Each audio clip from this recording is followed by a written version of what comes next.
ذکیہ اور فوزیہ کی یہی کوشش ہوتی ہے کہ وہ نہال کو اس گھر سے بھی نکال باہر کریں، کیونکہ انہیں ہرگز یہ پسند نہیں ہوتا، کیونکہ وہ تو نہال کے بچے کو نقصان پہنچانا چاہتی ہیں۔ اسی لیے نہال جو ہے وہ یہاں پر نینی بن کر اپنے بچے کی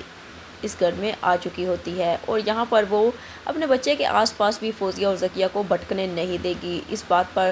بہت زیادہ جھگڑا ہونے والا ہے، کیونکہ جب فوزیہ زبردستی نہال کے بچے کو اٹھانے کی کوشش کر رہی ہوتی ہے تو فوزیہ جو ہے اس کو زوردار دھکا دے کر نیچے گرا دے گی، لیکن نہال اس بار ہار ماننے والی بالکل بھی نہیں ہے، اور وہ یہ بات جو ہے وہ زوار شاہ کو بتانے والی ہے۔ جبکہ نہال کے سامنے یہ حقیقت بھی آنے والی ہے کہ زوار شاہ کو نہال کی موت کا بالکل بھی علم نہیں ہے کہ اس کے ساتھ کیا کچھ ہوا ہے، کیونکہ فوزیہ جو ہے وہ جان بوجھ کر یہی کہتی ہے زوار شاہ سے کہ آپ نہال کو کب طلاق دے رہے ہیں۔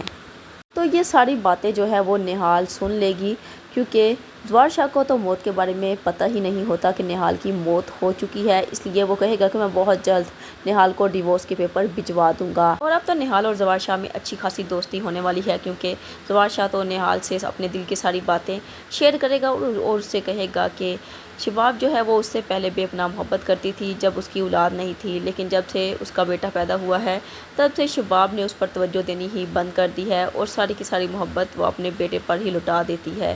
اس لیے وہ میری طرف بھی توجہ نہیں دے رہی۔ اور اسی چیز کا فائدہ جو ہے وہ نہال اٹھانے والی ہے، وہ زوار شاہ کو اپنے اتنے قریب کر لے گی کہ زوار شاہ جو ہے وہ شباب کو ہی چھوڑنے والا ہے۔ نہال کو ڈھونڈتے ہوئے نہال کی ماں جو ہے وہ اس گھر میں پھر سے آ جائے گی، اور یہاں پر اس کا جو سامنا ہے وہ نہال سے ہونے والا ہے، لیکن یہاں پر نہال جو ہے وہ اس کو پہچاننے سے بھی انکار کرنے والی ہے۔ نہال کی ماں تو نہال کو دیکھ کر اپنے سینے سے لگانے کی کوشش کرے گی، لیکن اس بار نہال اپنا دل جو ہے وہ مضبوط بنا رہے گی اور اپنی ماں سے کہے گی کہ آپ جیسا سمجھ رہی ہیں ویسا بالکل بھی نہیں ہے، میں نہال بالکل بھی نہیں ہوں، بلکہ میں تو ان کے بچے کی ٹیک کیئر ہوں، اور اس گھر میں ان کے بچے کو سنبھالنے کے لیے ہی آئی ہوں۔